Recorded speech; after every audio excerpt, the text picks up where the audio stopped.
समले चुआ क्लस्टर तृतीय वर्षीय शिक्षण सामग्री प्रस्तुति कर्मशाला डोंगुरीपाली ब्लॉक समलेचुआ क्लस्टर अंतर्गत ठेंगानाल प्राथमिक विद्यालय क्लस्टर स्तरीय तृतीय वर्षीय शिक्षण सामग्री प्रस्तुति कर्मशाला आंचलिक साधन केन्द्र संयोजक राधेश्याम रथों तत्वावधान ओजापित हो जाइए।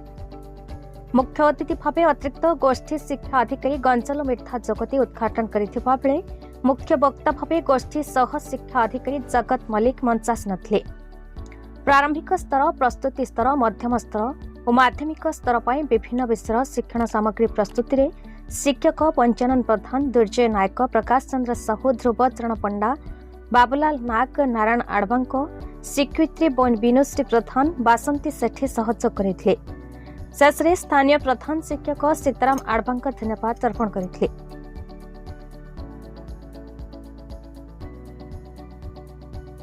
सुवर्णपुर जिलार श्यामसुंदर पंडा टिकेलाल त्रिपाठी रिपोर्ट भारत न्यूज।